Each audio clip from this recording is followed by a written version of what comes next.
right, boys and girls, welcome back to Unplugged Garage. I'm Brian, and we are working on episode 2 for the Project Cheaplander, which, if you've seen episode 1, you already know, is our 2007 LR3. A little background in it. It has about 19,000 miles, something like that. Not that it matters at all.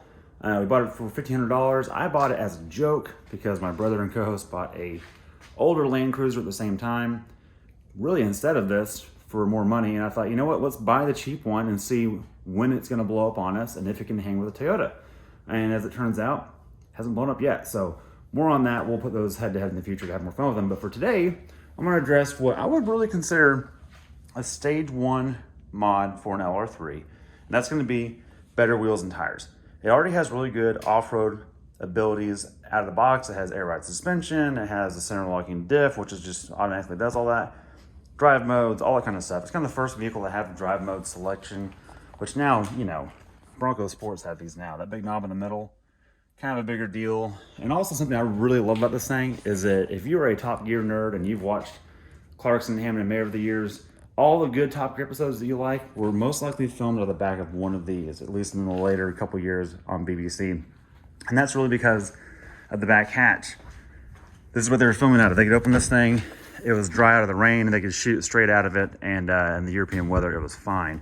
Which is funny though, in Texas, we film out of the back of pickup trucks a lot because on our other show, Texas Truck Channel, we can get good footage and not get a lack of seatbelt ticket like we would in this. So anyways, just something to think about. So today we're going to address that whole wheel and tire situation, and the main problem is that these front tires, while they're new, when I bought the thing from the previous owner, and they're a little bit bigger, they're 265/60, so they're slightly bigger than the factory size, but that wheel's out of balance, which instead of getting it rebalanced, let's just fix that by replacing them all. So what we have here is a set of BF Goodrich 275/65/18s, and these are the E-range, which means they can take more payload. They have a stiffer sidewall, which is the bad news, but they're really hard to get punctures because it has an extra belt in the sidewall. I've run these tires before on my older Raptor. You just can't get a nail in the sidewall. It's really cool. The bad news is it's not very soft. You really want to air down if you're doing bumpy stuff at speed. So just a little extra cushion that way. And the wheels, if those look familiar to you Land Rover guys, these are actually Steely takeoffs off of the brand new Land Rover Defender. These are, I have to look it up again, but I was looking for these initially and they were almost $400 a wheel from Land Rover. And one of the dealers in Dallas posted up that, hey, we've got a bunch of these sitting around on Defenders that we've sold and put better wheels and tires on. Come get them.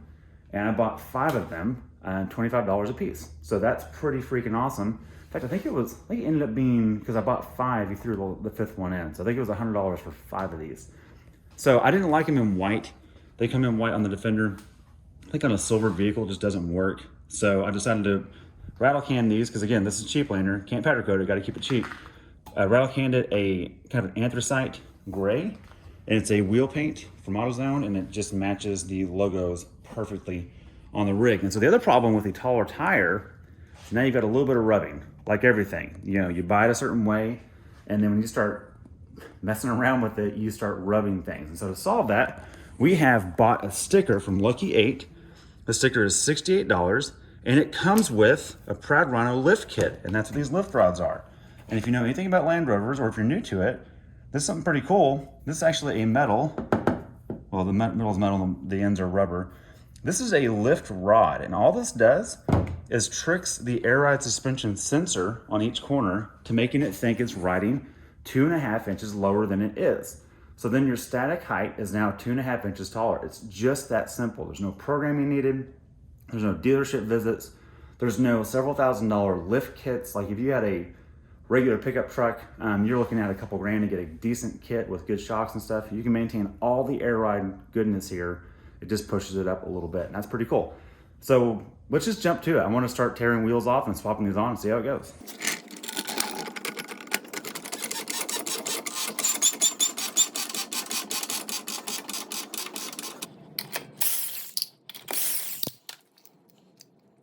Okay, so here is the ride height sensor right there, and you can tell as the suspension articulates, this control arm moves up and down, which drives this push rod and controls that sensor.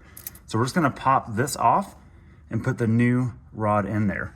the lift rod is disconnected, so now the sensor is freely hanging, and there's the mounting point right there. I did spray it with a little bit of PB Blaster silicone. WD-40 would work, something like that, and then used a trim removal panel to get it off. Be careful. This is an old one. This old Land Rover's old.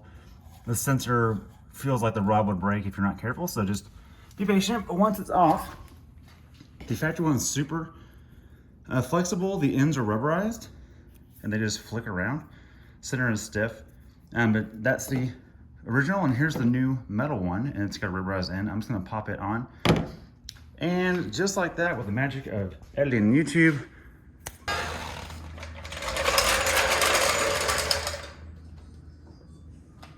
okay, looking in the rear, here's the rear rod for the height sensor. There's a height sensor right there. Pivot point on the control arm. Same idea. And yes, we have the original, as far as we can tell, airbags in the back, and they're working technically. For those of you that are wondering, the fronts are the shorter ones and have the 90-degree twist in them. You can see how close they are. That amount of gap is enough to throw the ratio off and trick the sensor to thinking it's 2.5 inches too low. Here's the rears. Same deal. Factory aluminum 18-inch wheels. These weigh about 60 pounds a piece, just shy of 59 and change. And these guys right here, the taller, E-rated with a steely, because they're going from aluminum wheels to steel. These weigh 90 pounds a piece. So I do expect this to be very, very slow, but more capable.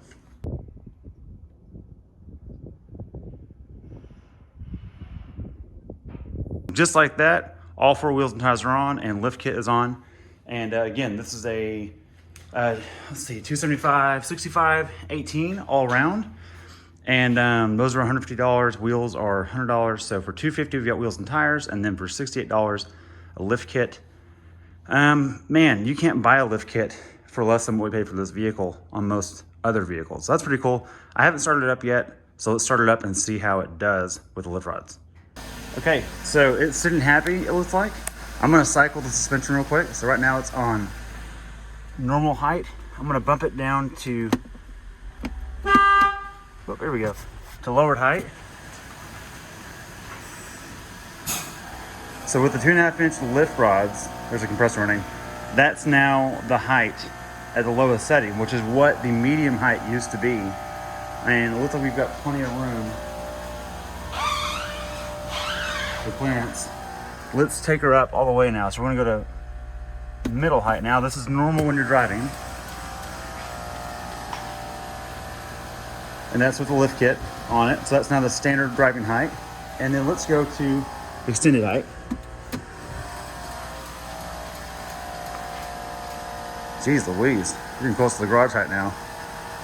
Okay, that's awesome. I'm gonna go drive a little bit and see if we can get everything to be happy and see if there's any warning lights. All right, so we've got it installed, and I'll tell you right now that the standard height feels just like the old lifted height. The only difference is when I go over 30 miles an hour, it doesn't come back down. So what's really cool, I am gonna try the hill test real quick, which is something we do on our normal show on the Start channel and test new vehicles, and this has been a benchmark for a while. I drove this last week with the factory tires, and it was just wet enough that it needed a bump to get up with inertia and momentum. But I will say, all in all, what an easy deal. And I gotta say, the lift rods to install takes less time than actually taking the wheel and tire off in each corner. I mean, torquing the lugs back on took more time than putting this on. It's stupid how easy it is. Freaking love that. So let's give it a whirl and see how it does, and I'll report back over time to see if this thing still rides right. The alignment feels true right now, but I still need to get all that done. I bet the alignment costs more than this whole kit did. So, okay, there it is on full extended height with the lift kit. This thing is really tall. The approach angle is amazing, and breakover is probably gonna be a thing in the past. So I'm gonna show you the hill real quick. So we have 2 lines. One has become very muddy. This is really for crossovers and vehicles that aren't with low range transfer cases.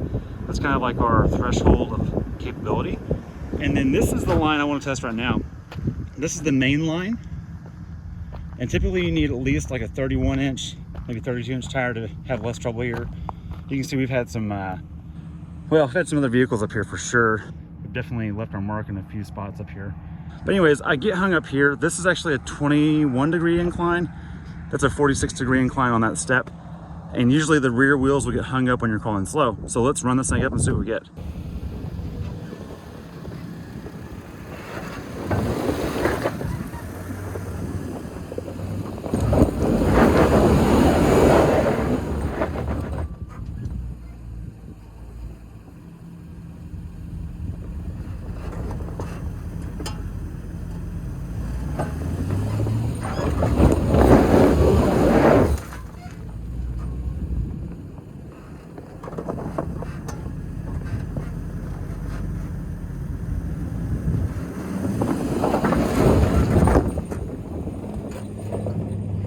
Anyways, more to come. Thanks for watching. See you in the next episode.